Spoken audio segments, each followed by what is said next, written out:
Hello and welcome again to another one of Shodedux's Battlefield Play for Free video commentaries. If you haven't checked out the game yet, go to battlefield.playforfree.com. Excuse me, I really have to go pee. I'll be right back.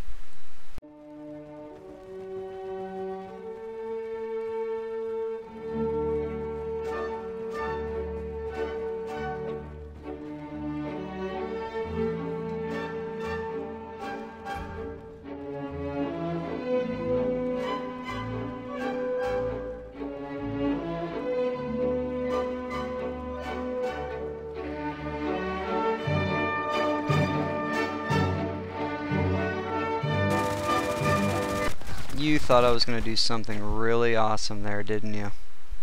No. I just died. And I'm back from my pee.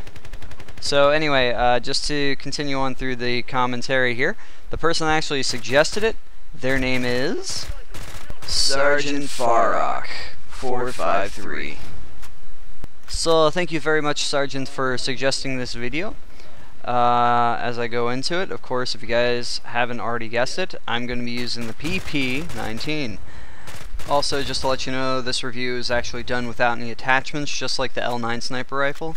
So that's just to give you a heads up there. But one of the great things about the PP-19 is that it actually has the largest amount of ammo capacity for its magazine out of all the submachine guns for the engineer class, and it also has the most amount of bullets, of course, for it just being a submachine gun for the engineer class as well. So that's actually really the boasting feature about the PP-19.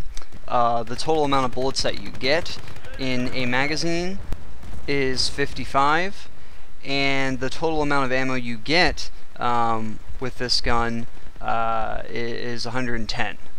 The amount of damage at close range the PP-19 can do seems to stay around the mid-20s. At medium ranges, it seems to stay around the low 20s, and at farther ranges, it actually seems to do around 10, between 13 to 14 damage and 10 damage at farther ranges. So obviously the PP-19 is not meant for you to make long shots with it. It's definitely ideal for closer engagements. Of course, at closer ranges, if you're shooting an enemy in the head, it'll take 2 shots. At medium range, it can take anywhere from 2 to 3, and at farther ranges, it can take anywhere up to 4 shots. Maybe 5. If you're extremely unlucky, of course. So the PP-19 seems to stay on average throughout all the submachine gun class weapons, for damage at least. Of course, to the user's perspective of this gun, the sound doesn't seem to be too much different from any of the other submachine guns, but when you're actually being fired at from this gun, you can notice and tell the difference of what gun you're being fired at with, and you'll be able to distinguish it quite well. Personally, aiming down sight is the same as the rest of the submachine guns. It is fairly quick. However, one of the downsides with the PP-19 is its reload time.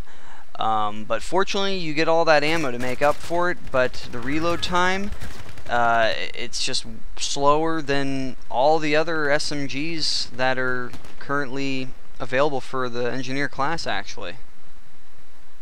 So make sure when you reload at the right time or in a very safe spot, so that way you're not caught dead in the water.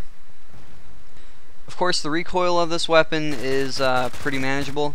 Of course, if you're firing anywhere from close to medium ranges. Long range shots, like I said, are definitely a no-no.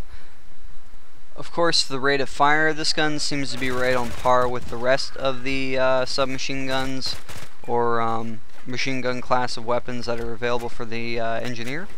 The hip fire accuracy of the PP-19 is moderate. It's nothing fantastic. If you were to do it, I would suggest doing it at closer ranges, but I would always recommend just aiming down sight to take out your enemy, because it gives you the best possible accurate shot. But if you're going to do the hip fire accuracy, it's better to fire it at burst shots from medium ranges, and the reason why is because it does become quite inaccurate if you just lay down on the trigger after a while. So maybe in bursts of 2 to 4 shots will suffice before having to just wait and then let the ridicule die down a little bit and make your shots again. Okay, so just to recap the PP-19, the pros with it is that it definitely has the most bullets in magazine capacity, and it has the most bullets overall out of all the submachine gun class weapons for the engineer. Of course, aiming down sight and the rate of fire of the PP-19 seems to be right on par with the rest of the submachine guns, of course, for the engineer class.